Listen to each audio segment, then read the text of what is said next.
Estamos de volta e eu gostaria de chamar sua atenção a respeito de um assunto muito importante. Você conhece a pediatria veterinária? É isso mesmo, uma especialidade que trabalha com exclusividade com os nossos filhotinhos. É isso, os nossos amiguinhos de quatro patas. A doutora Anne vem falando sobre alimentação, cuidados, prevenções de doença. Então não vou falar mais nada, porque a doutora Anne elaborou algo muito importante para falar com vocês. Roda a vinheta.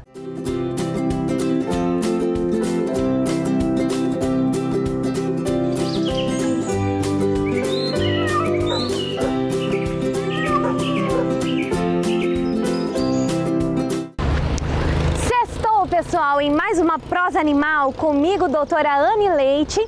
Um beijo para minha amiga Ivane Ramires e para vocês que nos acompanham em mais essa sexta. O tema de hoje, pessoal, é sobre pediatria animal. Você sabia que o seu vet ou a sua vet pode ser pediatra ou então pedimiatra? O que você prefere?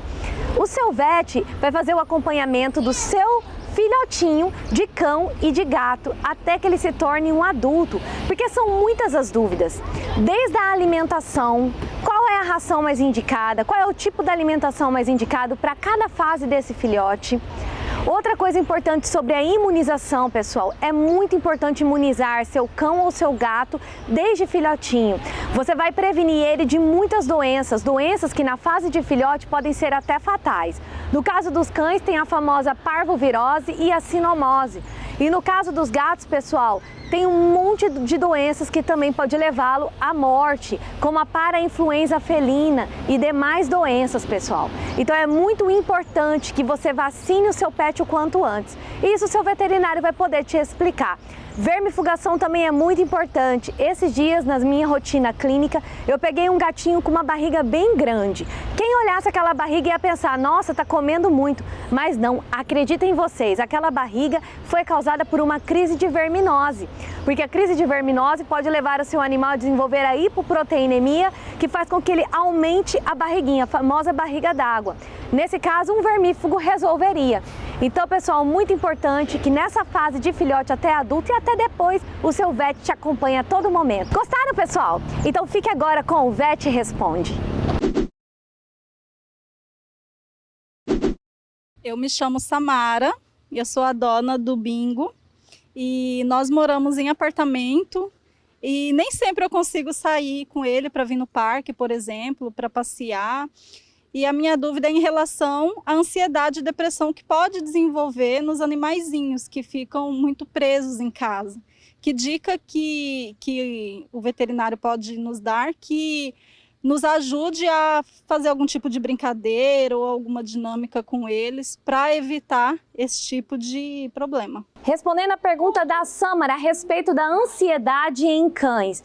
Pessoal, os cães têm a necessidade tanto de passear, pelo fato de sair da rotina, o que diminui muito os níveis de estresse, como também da socialização com outros cães. Isso é muito importante.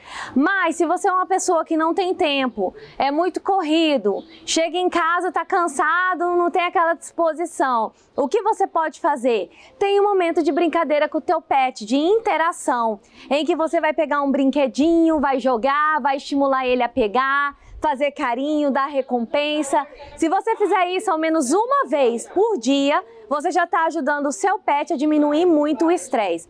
Outra opção, pessoal, são as creches e os daycares que nós temos aí na cidade. Também tem aquelas pessoas que passeiam com o seu cão, que vai na sua casa, você não tem tempo, mas essa pessoa vai, pega, passeia e leva de volta. Então tem muitas opções hoje para que o seu cão não fique estressado e ele possa manter o seu nível de socialização em dias, ok?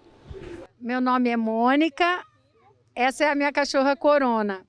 A minha dúvida é, o animal, a gente dá o remédio para o carrapato, aquele medicamento que dura 3 meses. Eu quero saber se o animal for picado pelo carrapato, se o carrapato estiver contaminado, se ele vai pegar a doença do carrapato, sim ou não. Respondendo à pergunta da Mônica e também tirando as dúvidas a respeito da doença do carrapato. A única forma do seu cão ser infectado pela doença do carrapato é entrando em contato também com o agente transmissor, no caso, o próprio carrapato. Se o seu cão está tomando regularmente, ou seja, no período correto, aquela medicação que previne carrapato, ou seja, se é uma medicação de 35 dias, ele tem que tomar de 35 em 35 dias e assim sucessivamente. Se o seu cão está tomando a medicação em dias, mesmo que ele entre em contato com outro cão que tenha carrapatos contaminados, ele está prevenido contra a doença do carrapato, então você pode ficar tranquilo, ok? O lambejo de hoje especial vai para a Corona, pessoal, essa lindeza que foi adotada bem na época da pandemia, por isso esse nome inusitado, da tutora Mônica. Um beijo, Corona! O lambejo de hoje da Tia Anne vai para o Bingo da tutora Samara. Um beijo, Bingo! Gente, que fofura é essa? Que coisa mais deliciosa, não é verdade? Pena que não dá para comer, mas cachorrinho dá para apertar e dar uns super lambejos.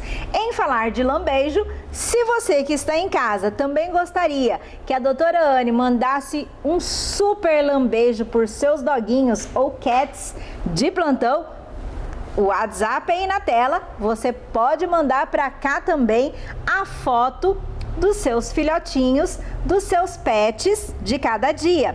E para falar também em cuidados com os pets, toda a produção se preparou indo nas praças, aonde acontece lá a reunião dos nossos pets, dogs, cats, né? E falando a respeito dos cuidados, Vet responde. Então, se você tem alguma dúvida em relação aos cuidados com os seus pets, então manda para cá também que a doutora Anne irá responder todas as suas dúvidas e as perguntas, é claro, que estão aí no nosso dia a dia a respeito dos cuidados e prevenções com os nossos queridos amigos. Não é verdade? Mas agora eu quero chamar a reportagem com a doutora Fernanda, que vai nos contar tudo a respeito da oncologia veterinária. Roda aí, produção! Bom dia, eu estou aqui na Clínica Veterinária Vivete com a doutora Fernanda Vicini Galli para falar um pouquinho para nós sobre oncologia. Que bicho é esse? Não é um bicho de 7 cabeças. Seja muito bem-vinda, doutora Fernanda. Muito obrigada, eu agradeço o convite, estou muito feliz de poder estar participando, né, dessa entrevista, para a gente conversar um pouquinho aí sobre esse tão temido assunto, né, onde muitos tutores ainda têm muito medo. Então, eu estou muito feliz, obrigada pelo convite. O prazer é todo nosso. Doutora Fernanda, a oncologia veterinária, né? O que significa na verdade? Na verdade, a oncologia veterinária ela é uma especialidade, né, da medicina veterinária, onde a gente que é especialista na área, a gente cuida dos pacientes que têm câncer. Então, desde o diagnóstico ao tratamento, então é uma área que cuida dos pacientes com câncer. Quando nós falamos em paciente com câncer, seja falando a respeito da parte humana, assim como da parte animal, tem alguma diferença em relação a esse tratamento? Na verdade, eu sempre digo assim para os tutores, né, que é bem diferente o tratamento do paciente oncológico PET do que o paciente humano. Então, primeiro porque os PETs, eles não têm o fator psicológico que nós temos. Então, quando um paciente humano ele tem o diagnóstico da doença, né, então é um baque muito grande, a parte emocional muitas vezes atrapalha muito no tratamento. E os pets, eles não têm essa parte emocional, então eles não sabem o que está acontecendo, muitas vezes eles estão aqui na consulta brincando, pulando, né, enquanto o tutor está recebendo o diagnóstico do câncer, do pet. Então eles acabam não tendo o fator psicológico e eu sempre falo que com isso eles saem muito à frente da gente, né, dos humanos em relação ao tratamento. Segundo que as doses, as drogas que a gente usa na medicina veterinária são as mesmas usadas na medicina humana, só que as doses são menores. Então esses pets eles têm muito menos efeito colateral. Então, assim, em paciente humano, é muito comum o paciente ter que ficar internado por conta de efeito colateral de quimioterapia, né? Já os PETs, tem muitos estudos mostrando que apenas 1% desses pacientes que fazem quimioterapia, os pacientes PETs, eles precisam ficar internados. Então, não, é difícil você olhar para o PET e ver aquela aparência, por exemplo, que ele está fazendo quimioterapia, diferente do humano, que a gente consegue perceber, né? A gente às vezes encontra uma pessoa no mercado, a gente olha e já sabe, ó, essa pessoa está fazendo algum tratamento quimioterápico. Né, porque os PETs é raro cair o pelo, né? Então é bem diferente do que a gente. E muitas vezes eles têm sinais mais simples, de vômito, diarreia, difícil precisar internar, pelo menos assim, o que os estudos mostram e a minha rotina. É raro eu ter que internar um paciente porque ele teve muito efeito colateral da quimioterapia. Entendi. Em relação ao diagnóstico, quais são os tipos de câncer mais diagnosticados? Na verdade, né, a gente tem vários tipos de câncer, depende de qual sistema que a doença está cometendo. Então, o câncer mais comum é o câncer de pele. Eu sempre digo que a pele é o maior de todos os órgãos e ela tem várias glândulas também, então assim, acaba sendo o câncer mais comum. E o segundo mais comum na nossa rotina é o câncer de mama. Então são os dois cânceres que a gente mais vê, mas existem diversos tipos de câncer, câncer de pulmão, de fígado, câncer renal, câncer ósseo, então é um leque, né? Existe uma diferença em relação à idade? Com certeza, o câncer ele é mais comum nos pacientes mais velhos, né? Nos idosos. Mas a gente vê na nossa rotina pacientes de meia idade, pacientes jovens, até mesmo os filhotes, né? Mas lógico que é mais comum no paciente mais velho, mas não tem, sempre o câncer ele acaba entrando como um diagnóstico diferencial na vida do PET. Bacana.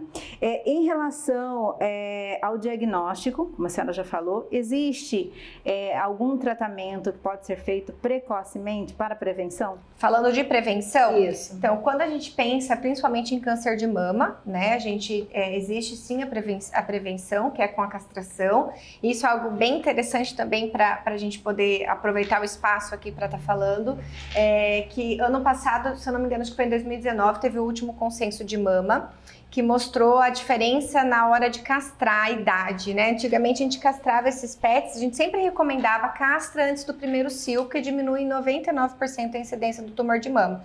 E aí foram feitos estudos mostrando que essas cadelas ou gatas castradas muito cedo, elas começaram a ter outros problemas de saúde, né? Incontinência urinária, problemas articulares. Então agora mudou um pouco, a raças de pequeno porte a gente castra entre o primeiro e o segundo, e raças de médio a grande porte entre o segundo e o terceiro cio. Mas a castração, sim, mesmo assim, não sendo antes do primeiro cio, ela vai trazer muitos benefícios quando a gente pensa em tumor de mama, de ovário, de útero. Bacana.